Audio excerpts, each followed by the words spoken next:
ओम नमो भगवते वासुदेवाय नमः। राधे राधे दोस्तों, अब मैं आज आपको प्रबोधिनी देवोत्थान एकादशी की व्रत कथा सुनाती हूँ।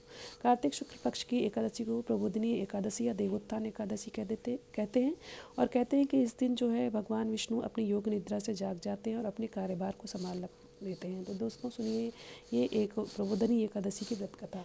युधिष्ठिर ने पूछा, श्री कृष्ण अब कार्तिक शुक्ल पक्ष में जो एकादशी होती है उसकी महिमा बताइए। भगवान श्री कृष्ण बोले, राजन, कार्तिक के शुक्ल पक्ष में जो एकादशी होती है उसका जैसा वर्णन ब्रह्मा जी ने नारद जी से किया था वही मैं तुम्हें बताता हूँ। ब्रह्मा जी बोले, मुनि श्रेष्ठ, अब आप सभी पापों को नष्ट करने वाली तथा पुण्य और मुक्ति को देने वाली प्रबोधिनी एकादशी का महात्मा सुनिए। भागीरथी, गंगा तथा तीर्थ नदी, समुद्र आदि तभी फल देते हैं जब तक प्रबोधिनी एकादशी नहीं आती। कार्तिक मास की शुक्ल पक्ष की प्रबोधिनी एकादशी के व्रत का फल 1000 अश्वमेध तथा 100 राजसूय यज्ञ के फल के बराबर होता है। नारद जी ने पूछा कि पिताजी, संध्या को भोजन करने से, रात्रि में भोजन करने तथा पूरे दिन उपवास करने से क्या क्या फल मिलता है, आप समझाइए। ब्रह्मा जी बोले, नारद, संध्या को भोजन करने से 1 जन्म का, रात्रि में भोजन करने से 2 जन्म के तथा पूरे दिन उपवास करने से 7 जन्म के समस्त पाप नष्ट हो जाते हैं। प्रबोधिनी एकादशी के व्रत के प्रभाव से सुमेरु पर्वत के समान पाप भी क्षण में नष्ट हो जाते हैं। अनेकों पूर्व जन्म में किए हुए बुरे कर्मों को यह प्रबोधिनी एकादशी का व्रत नष्ट कर देता है। जो मनुष्य प्रबोधिनी एकादशी का विधि पूर्वक व्रत करते हैं उन्हें पूर्ण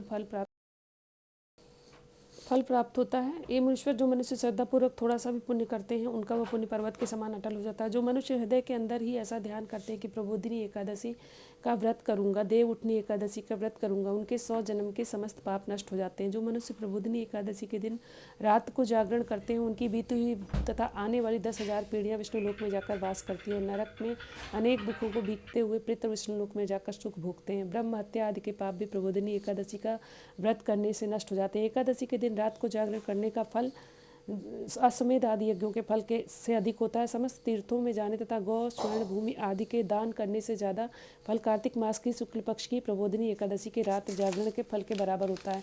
इस संसार में जितने भी तीर्थ हैं तथा जितने भी तीर्थों की आशा की जा सकती है वे सब प्रबोधिनी एकादशी का व्रत करने वाले के घर में खुद ही रहते हैं। जो मनुष्य इस एकादशी के व्रत को करता है वह योगी तथा इंद्रियों को जीतने वाला विष्णु को अत्यंत प्रिय है।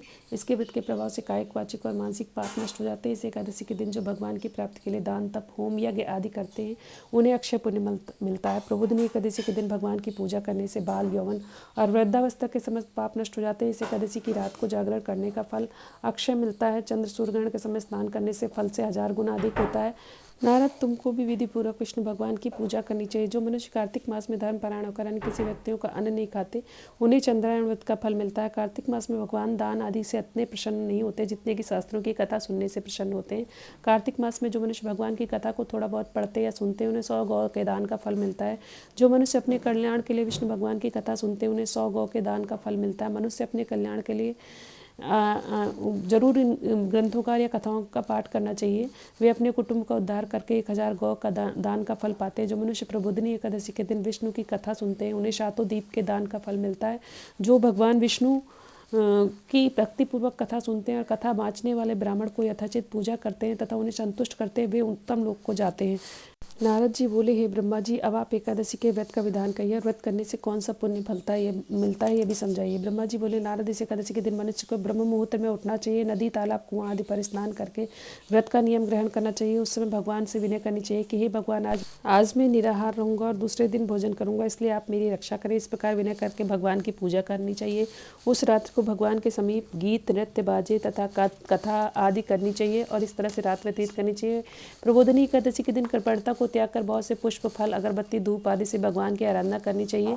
शंख के जल से भगवान को अर्घ्य देना चाहिए। इसका समस्त तीर्थ दान आदि से करोड़ गुना अधिक फल प्राप्त होता है। जब मनुष्य भगवान की पूजा पुष्प से करते हैं, बिल्वपत्र से करते हैं, उन्हें अंत में मुक्ति मिलती है। कार्तिक मास में जो मनुष्य तुलसी जी से भगवान की पूजा करता है उसके 10,000 जन्म के समस्त पाप नष्ट हो जाते हैं। जो मनुष्य इस मास में तुलसी जी के दर्शन करते हैं या स्पर्श, ध्यान, रोपणता से करते हैं, सेवा करते हैं, वे 1000 युग तक भगवान के घर में रहते हैं। समस्त मनोकामनाओं को पूरा करने वाले भगवान कदम पुष्प को देखकर अत्यंत प्रसन्न होते हैं।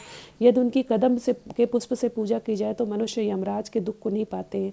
जो गुलाब के पुष्प से भगवान की पूजा करते हैं उन्हें मुक्ति मिलती है। जो मनुष्य बकुल और अशोक के फूल से भगवान की पूजा करते हैं वे अंतकाल तथा शोक से रहित रहते हैं। जो मनुष्य भगवान विष्णु को सफ़ेद और लाल कनेर के फूलों से पूजा करते हैं उन पर भगवान अत्यंत प्रसन्न होते हैं। जो मनुष्य विष्णु भगवान के दुर्वादल से पूजा करते हैं पूजा के फल से 100 गुना अधिक फल पाते हैं। जो भगवान का सभी पत्ते से पूजा करते हैं वो यमराज के मार्ग को सफलता से पार कर लेते हैं। जो मनुष्य चंपक के पुष्प से भगवान विष्णु की पूजा करते हैं वे आवागमन के चक्र से छूट जाते हैं। जो मनुष्य स्वर्ण का बना हुआ केतकी पुष्प भगवान पर चढ़ाते हैं उनके करोड़ों जन्म के पाप नष्ट हो जाते हैं। जो मनुष्य भगवान के पीले और रक्तवर्ण कमल के सुगंधित फूल से पूजा करते हैं उन्हें श्वेत दीप में स्थान मिलता है। इस प्रकार रात्रि में भगवान की पूजा करके प्रातःकाल शुद्ध जल की नदी से स्नान करना चाहिए। स्नान के पश्चात भगवान की पूजा करनी चाहिए। उसके बाद इस व्रत की समाप्ति पर ब्राह्मणों को भोजन कराना चाहिए, दान करना चाहिए। दक्षिणा देकर मीठे वाक्य द्वारा पूजा को समाप्त करना चाहिए। इसके उपरांत भोजन गौ और दक्षिणा से गुरु की पूजा करनी चाहिए और ब्राह्मणों को बहुत सी दक्षिणा देकर नियम को पूरा करना चाहिए। ब्राह्मणों को यथाशक्ति दक्षिणा देनी चाहिए। जिस ब्राह्मण को रात्रि में भोजन कराएं उसे स्वर्ण सहित बैल आदि या को दान करें। जो मनुष्य यात्रा स्नान करते हैं उन्हें दही और शहद दान करना चाहिए। जो मनुष्य फल की आशा करते हैं उन्हें फल का दान करना चाहिए। तेल की जगह घी और घी की जगह दूध और अन्नों में चावल दान करना चाहिए। जो मनुष्य इस व्रत में भूमि शयन करते हैं उन्हें सब वस्तुओं तथा स्वैया दान भी करनी चाहिए। जो मौन धारण करते हैं उन्हें स्वर्ण सहित तिल दान करना चाहिए। जो मनुष्य बालों को धारण करते हैं उन्हें दर्पण दान करना चाहिए। जो मनुष्य कार्तिक मास में उपनाह धारण नहीं करते उन्हें उपनाह दान करना चाहिए। जो इस समय नमक को त्याग देते हैं उन्हें शक्कर दान करनी चाहिए। जो मनुष्य नित्य देव मंदिरों में दीप जलाते हैं उन्हें स्वर्ण या तांबे के दीपक को घी तथा बत्ती सहित दान करना चाहिए। जो मनुष्य चातुर्मास व्रत में जिस वस्तु को त्याग देते हैं उन्हें उस दिन से पुनः ग्रहण करना चाहिए। जो मनुष्य प्रबोधनी एकादशी के दिन विधि पूर्वक व्रत करते हैं उन्हें अत्यंत सुख मिलता है और अंत में वे स्वर्गलोक को जाते हैं। जो मनुष्य चातुर्मास व्रत को बिना किसी विघ्न के पूरा करते हैं उन्हें फिर दोबारा जन्म नहीं मिलता है। संसार जन्म मरण के चक्र से मुक्ति मिलती है। जिन मनुष्यों का व्रत खंडित हो जाता है वह नरक को जाते हैं। जो मनुष्य इस एकादशी के महात्म्य को सुनता है या पढ़ता है उसे अनेक गौदानों का फल मिलता है। इसका कथा का कथा सार यह है कि स्वाध्याय तपस्या व त्याग की दृष्टि से चातुर्मास्य का नियम बेहद महत्वपूर्ण है। भगवान श्री विष्णु की भक्ति में लीन होने के लिए समय अत्यंत उत्तम होता है। गृहस्थ से बंधा व्यक्ति भी चातुर्मास में भगवान विष्णु की भक्ति का पूरा लाभ उठा देता है। तो इसके साथ ही ये कथा समाप्त होती है और अंत में इस कथा की आरती होगी।